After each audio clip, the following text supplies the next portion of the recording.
चलिए अभी हम लोग फिर इकोनॉमिक्स के तहत चर्चा करेंगे भारतीय अर्थव्यवस्था के विकास और राष्ट्रीय विकास परिषद।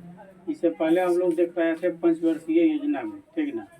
अब हम लोग चर्चा करेंगे राष्ट्रीय विकास परिषद यानी नेशनल डेवलपमेंट काउंसिल, इसको शॉर्ट में कह लीजिए NDC, ठीक है।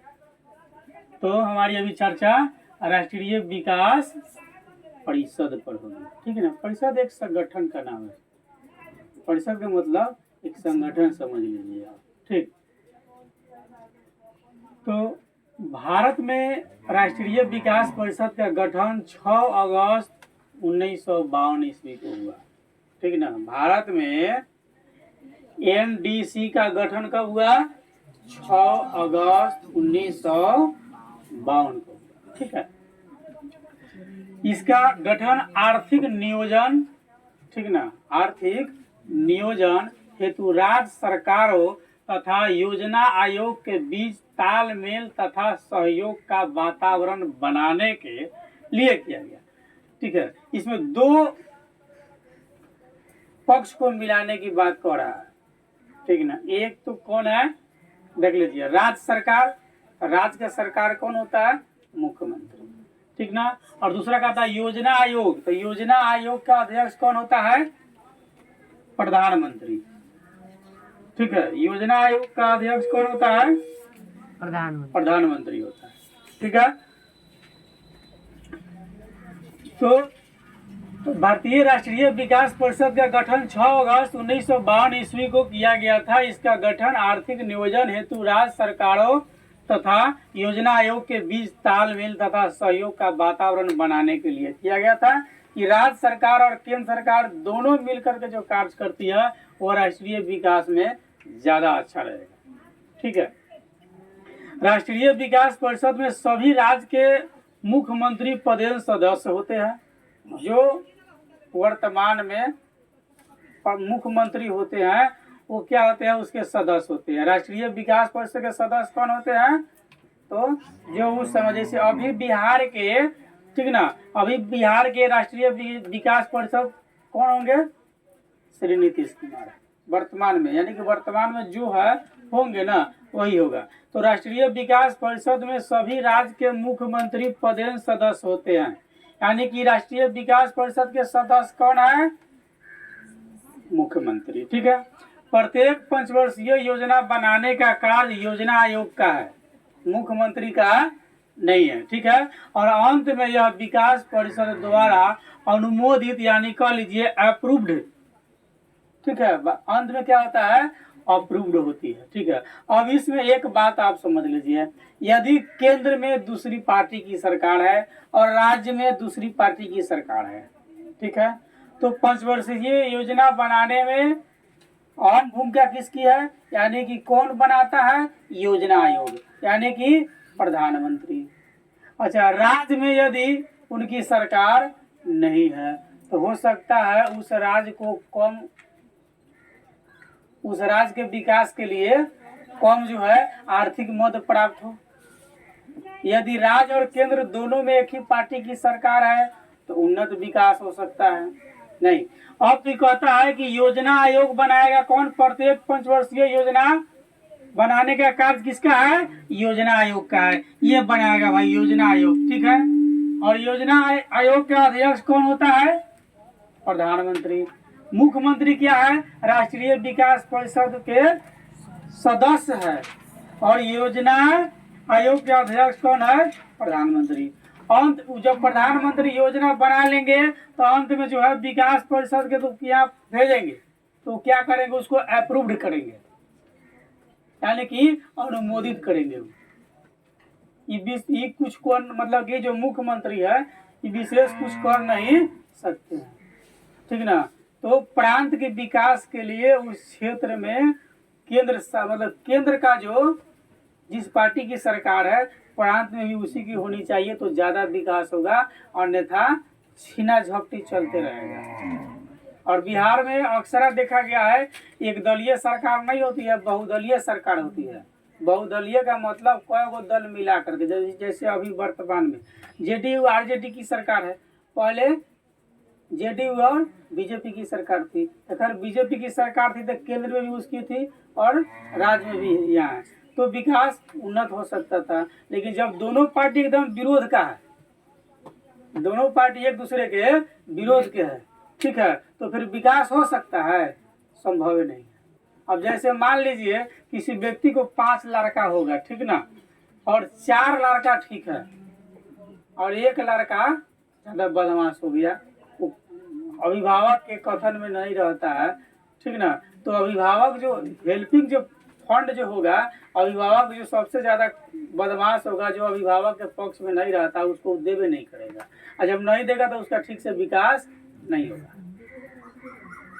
ठीक ना। इसलिए केंद्र में अगर जिसकी सरकार है, राज्य में भी उसी पार्टी की सरकार होनी चाहिए, उससे मिली जुली या व्यक्तिगत भी संबंध कम से कम होना चाहिए। अगर पार्टी से संबंध नहीं है तो व्यक्तिगत भी संबंध होना चाहिए। अगर व्यक्तिगत संबंध नहीं जाएगा तो फिर आर्थिक सहायता नहीं कर पाएगा। कहीं कहीं होता है कि पार्टी एकदम विपक्ष में होता है, लेकिन व्यक्तिगत संबंध अच्छा होता है तो फिर विकास होता है।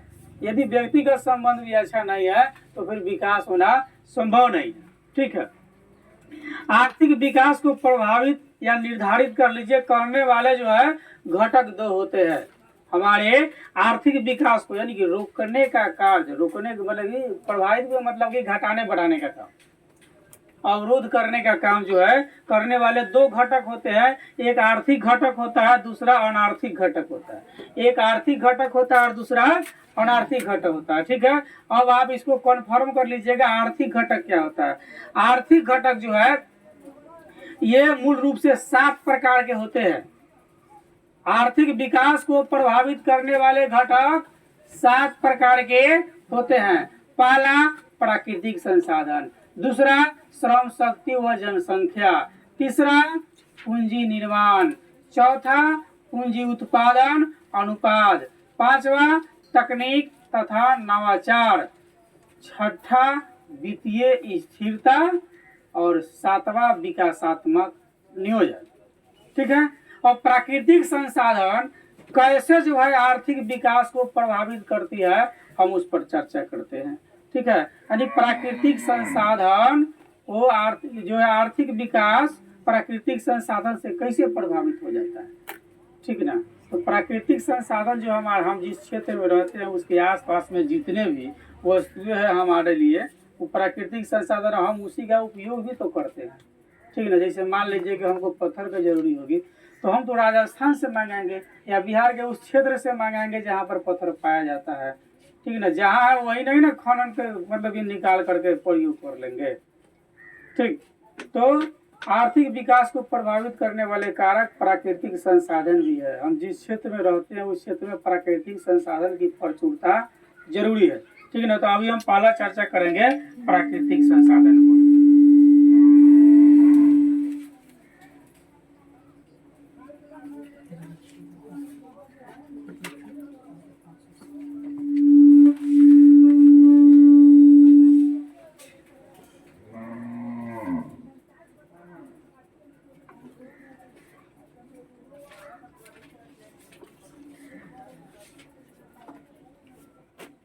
हम अभी इसी पर चर्चा कर रहे हैं, ठीक ना। कौन सी पर कर रहे हैं? प्राकृतिक संसाधन पर, ठीक है। तो प्राकृतिक संसाधन हमको किस तरह से प्रभावित करती है।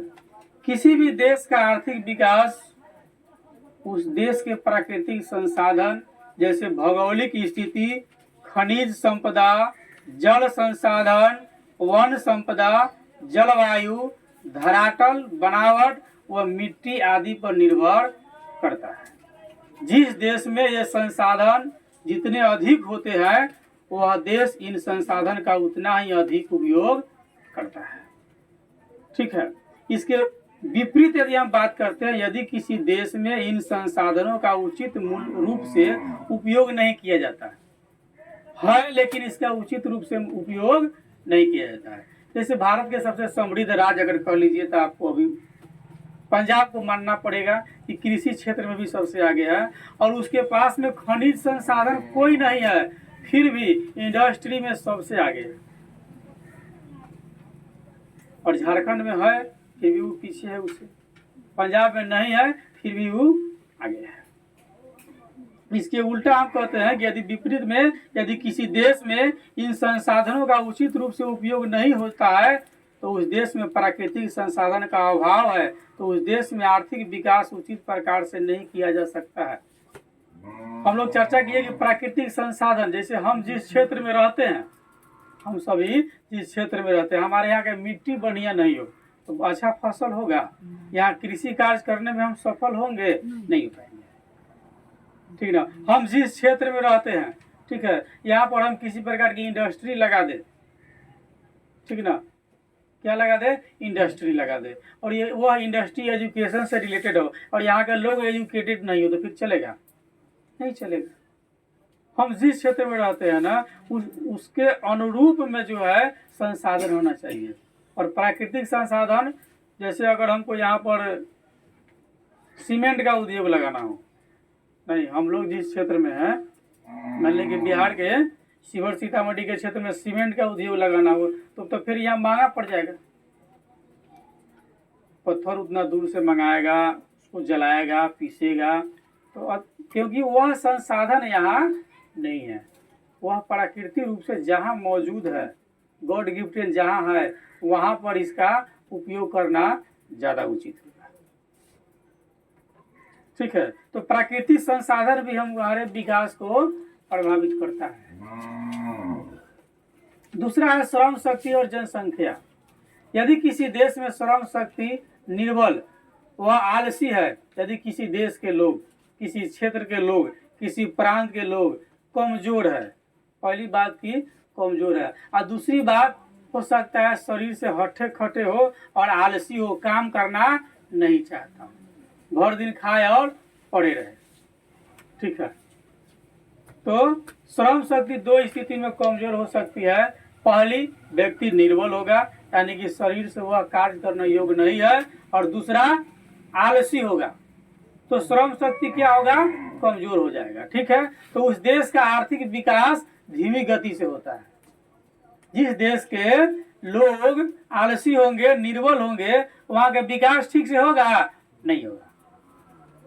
लेकिन इसके उल्टा अगर बात करते हैं, श्रम शक्ति साहसी, तेजस्वी एवं सबल है तो परिश्रम व उत्साह के बल पर वह देश तेज गति से उन्नति कर सकता है। अगर साहसी है तब, साहसी नहीं है तो फिर विकास संभव नहीं है। साहस के लिए नहीं कहता कि है हिम्मत तो निकलो आगे, नहीं, है हिम्मत तो निकलो आगे। तो श्रम शक्ति जनसंख्या पर हम लोग चर्चा कर रहे हैं। यदि किसी देश में श्रम शक्ति कमजोर है, लोग वहाँ की आलसी है, तो उस देश का आर्थिक विकास धीमी गति से होता है। लेकिन इसके उल्टा यदि श्रम शक्ति साहसी और तेज है, सबल है, तो परिश्रम व उत्साह के बल पर वह देश बहुत तेजी से आगे बढ़ सकता है। जनसंख्या वृद्धि भी एक देश के आर्थिक विकास को प्रभावित करती है। जनसंख्या भी अगर तेजी से बढ़ता है तो देश के आर्थिक विकास में वह बाधा है। जनसंख्या का भी नियंत्रण आवश्यक है। विकसित देश में जनसंख्या वृद्धि उसके आर्थिक विकास में सहयोग देती है। विकसित जो देश है वहाँ देश की जनसंख्या अगर बढ़ती है तो आर्थिक विकास में मदद करती है। लेकिन जो देश अविकसित है उस देश में जनसंख्या वृद्धि एक अभिशाप है, वह देश को और कमजोर करता है, क्योंकि इसे प्रति व्यक्ति उत्पादन कम हो जाता है। इसका कारण यह है कि अल्प विकसित देश में जिस दर से जनसंख्या बढ़ती है उस दर से पूंजीगत साधन और तकनीकी ज्ञान में वृद्धि नहीं होती है। इससे लोगों के लिए और समस्या उत्पन्न हो जाएगी और गरीबी पैदा हो जाएगी, ठीक है। प्रति व्यक्ति आय कम हो जाने से जीवन स्तर क्या हो जाएगा, गिर जाएगा, वस्तु की मूल्य बढ़ जाएगी, महंगाई बहुत तेजी से भागेगी, क्योंकि उत्पादन कम और खर्चा ज्यादा। तो वही बात होगी, आमदनी अठन्नी और खर्चा रुपया। ना, एक फिल्म का नाम है, आमदनी अठन्नी और खर्चा रुपया। उसमें जो लोग होता है सब टीवी भी सब बेच करके चलाता है ना, खूब झूठ बोलता है। ऑफिस में जाकर साहब हमारी बीवी को कैंसर हो गया है, हाँ बीवी जाकर उससे मिलता है, बाद में सबको नौकरिये से निकाल देता है। ठीक है, तो जनसंख्या अगर तेजी से बढ़ता है तो क्या हो जाएगा, आमदनी अठानी और खर्चा रुपया, तो समस्या होगी ही होगी।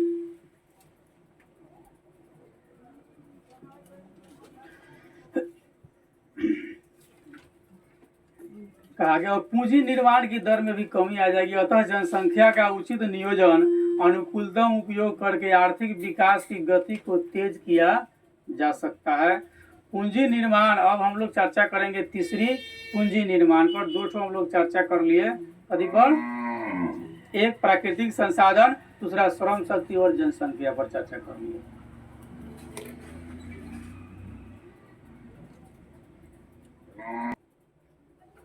तो पूंजी निर्माण पर हम चर्चा करेंगे। यानी कि पूंजी निर्माण भी आर्थिक विकास को प्रभावित करता है। आर्थिक मतलब अर्थ, पैसा रुपया, विकास माने आगे वृद्धि। आपके पास पूंजी न रहेगा तो आगे बढ़िएगा, पूंजी नहीं रहेगा तो बढ़िया खेती नहीं कीजिएगा, पूंजी नहीं रहेगा तो बढ़िया कपड़ा नहीं पहनिएगा, पूंजी नहीं रहेगा तो अच्छा भोजन नहीं कर सकते हैं क्या। तो पूंजी निर्माण भी बहुत जरूरी है। आधुनिक आर्थिक विकास का मूल्य आधार है पूंजी। पूंजी नहीं है तो आप कुछ नहीं है। पैसा बोलता है, नहीं पैसा बोलता है, पैसा है तो सब कुछ, और नहीं है तो कुछ नहीं है। ठीक ना। तो पूंजी निर्माण भी आर्थिक विकास को बहुत प्रभावित करता है। आधुनिक आर्थिक विकास का मूल आधार है क्या, पूंजी। इस प्रकार यदि किसी देश में पूंजी निर्माण नहीं होता है तो वह देश अपना आर्थिक विकास नहीं कर सकता है। पूंजी नहीं होगा तो कहां से वो आर्थिक विकास करेगा, योजना बनाएगा, बनेबे नहीं करेगा। पैसा रहेगा तो, बिना पैसा के कैसे होगा, संभव नहीं है। इस प्रकार यदि पूंजी निर्माण धीमी गति से होता है तो देश का आर्थिक विकास भी सलोली होगा। पूंजी निर्माण का मतलब है बचत, जो हम कमाते हैं वो बचत होना चाहिए। बचत करने एवं उस बचत को उद्योग में निवेश जब हम करते हैं तो क्या होता है, पूंजी निर्माण होगा। नहीं तो गए। आप जितनी कमा रहे हैं, अगर 5,000 कमा रहे, जितना हो सकता है 1,000 2,000 5,000 बचत कीजिए। उसके लिए बहुत सारी संस्थाएं बनी है, क्या बैंक है, LIC है। किसी न किसी क्षेत्र में आप क्या कीजिए, उसको निवेश कीजिए ताकि आने वाले दिन में वो आपको कुछ मिले, तब पूंजी का निर्माण होगा। पूंजी का निर्माण कौन हो, बच्चों का खेल नहीं है, मारे एकदम सीमा रेखा से बाहर छक्का, संभव नहीं है। पूंजी का निर्माण जो आप कमाते हैं, जितना कमाते हैं उसी से थोड़ा थोड़ा बचत करके आप पूंजी का निर्माण कर सकते हैं, जो आपकी आर्थिक सहयोग करेगी। किसी तरह की अगर परेशानी होती है लाइफ में, किसी तरह की खाता नागा अगर होता है तो आपको वो सहयोग करेगा वही पूंजी। ना तो वही कहानी का प्लॉट अब याद करके रखिए, जब पैसा हो तो चिला में सेंट मार मार कर पीता था ना। दरोगा जी के मरने के बाद केवल शेष में घोड़ी बच गई थी, जिसको बेच करके उसका अंतिम संस्कार किया गया था। एक वक्त था कि चिलम में इत्र मार मार कर पीते थे, एक वक्त था कि सब बाल में लगाने के लिए तेल नहीं है, खाने की 2 वक्त की रोटी नहीं, एक वक्त था कि सुरवा बटेर सुबह से लेकर शाम तक चलता था ना।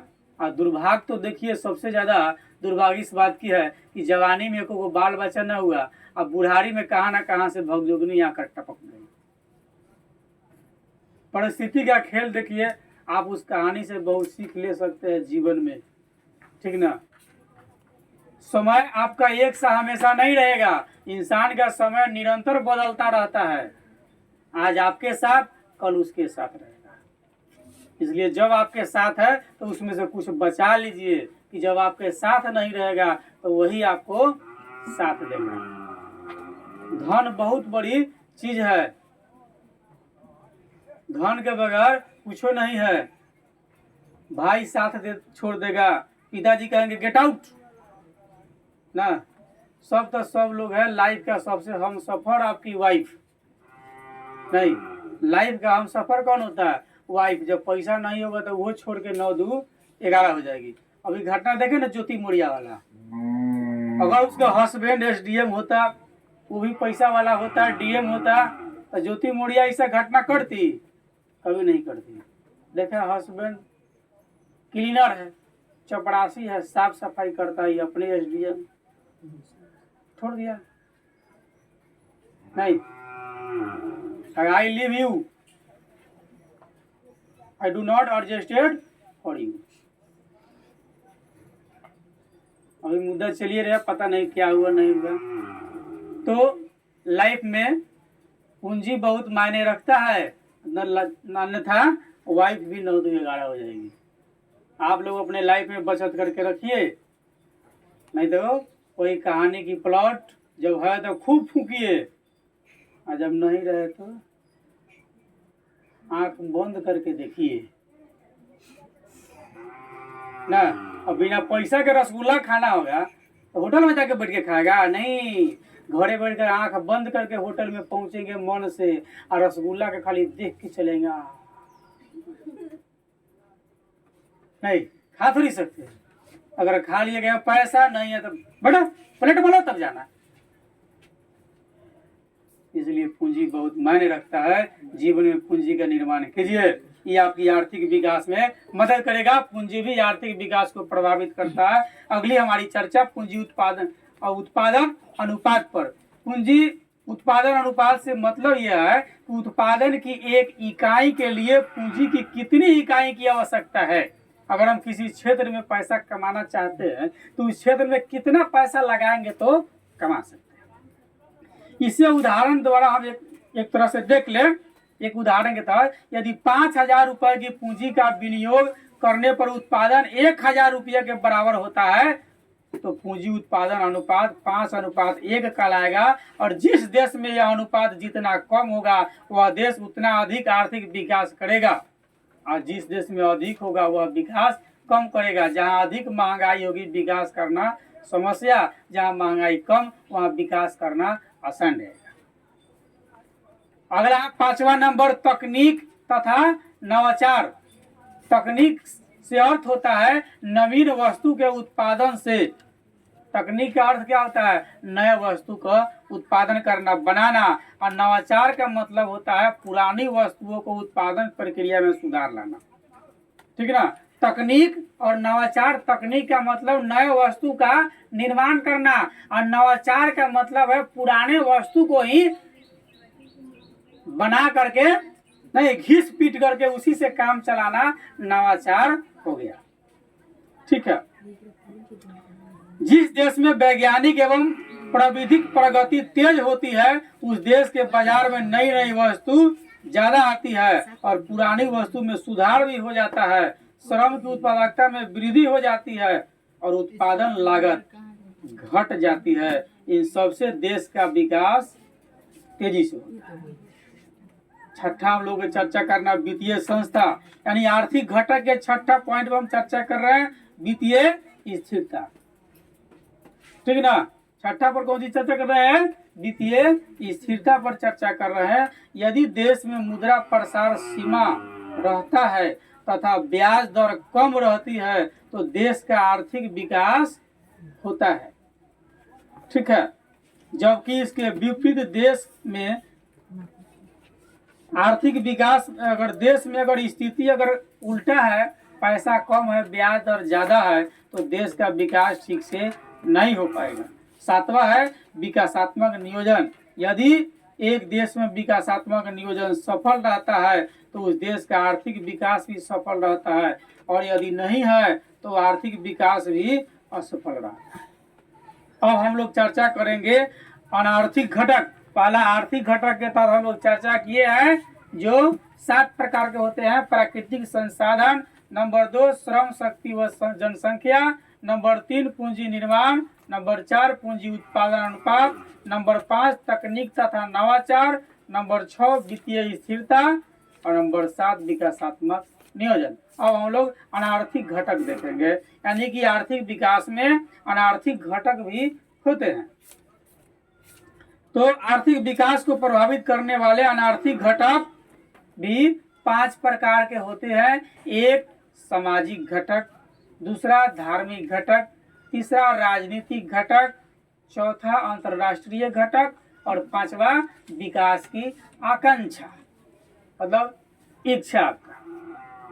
ठीक है, अब हम अनार्थिक घटक के तहत चर्चा करेंगे, ठीक ना। अब हम लोग इसके तहत चर्चा कर रहे हैं अनार्थिक घटक। ठीक है, अनार्थिक घटक में हम लोग चर्चा कर रहे हैं। फर्स्ट नंबर इसका सामाजिक घटक।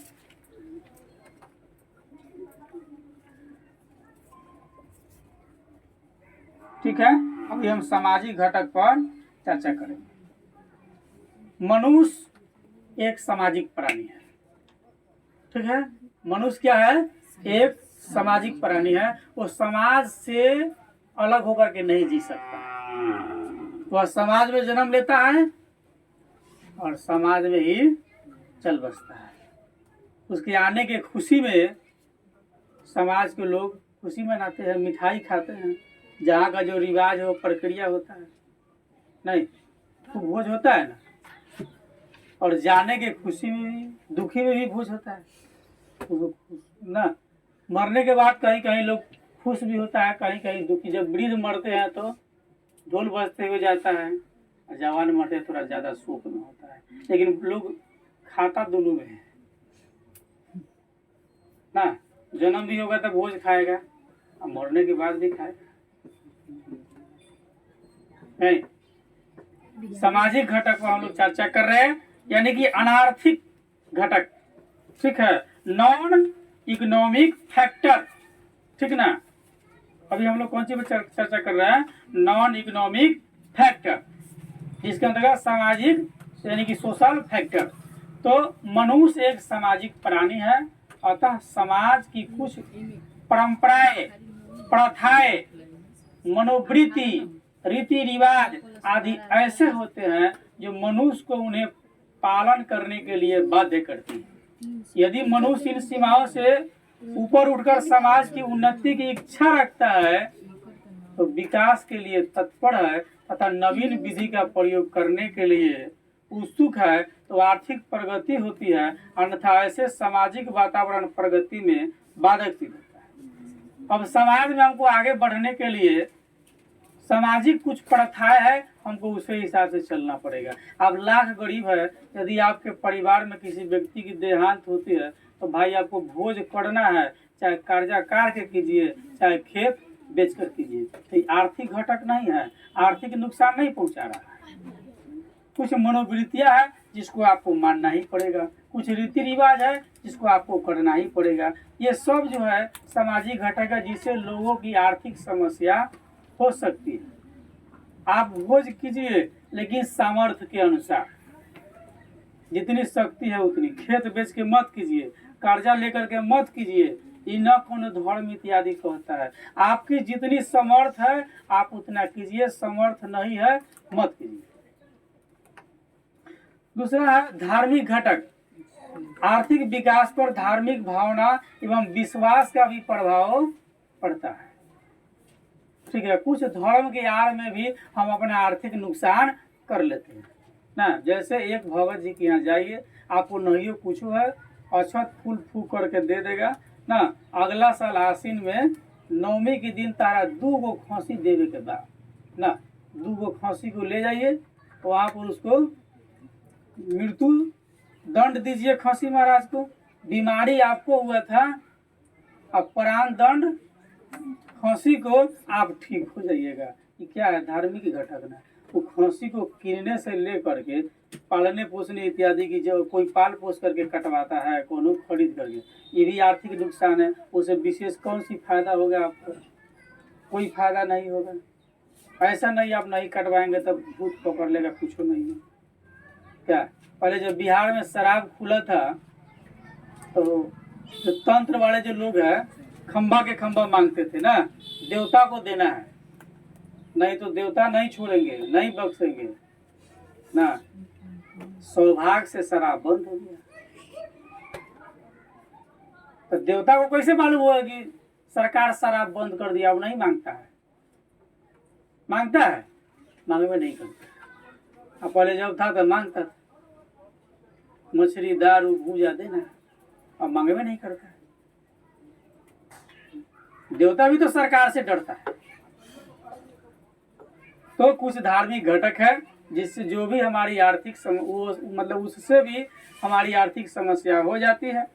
उसके बाद राजनीतिक घटक, यदि देश में राजनीतिक अस्थायित्व है, शांति और सुरक्षा है, सरकार के प्रति जनता में विश्वास है, तो उस देश में आर्थिक विकास कार्य बहुत तेजी से होगी। यदि राजनीतिक अस्थायित्व नहीं है, जैसे अभी बिहार के है उलट फेर ना, अभी सरकार का लोग नामकरण पलटू राम रख दिया, जब मर्जी तब पलट जाएगा। नहीं, कुर्सी नहीं छोड़ना है, तो एकदम कुर्सी पर रखना है। यानी कि सरकार अस्थायित्व में नहीं है, और जब सरकार अस्थायित्व में नहीं रहेगी तो आर्थिक विकास नहीं होगा। यानी आर्थिक विकास के लिए सरकार का स्थायी होना जरूरी है। नहीं, अभी वर्तमान में बिहार की सरकार अस्थायी नहीं है, इसलिए विकास संभव नहीं है। दूसरा, शांति और सुरक्षा। जहां देखिए लूट मार, चोरी डकैती इत्यादि अगर हो रही है तो लोग की आर्थिक विकास होगी? संभव नहीं है, नहीं हो सकता। सरकार के प्रति जनता में विश्वास, अब वो नहीं रह गया।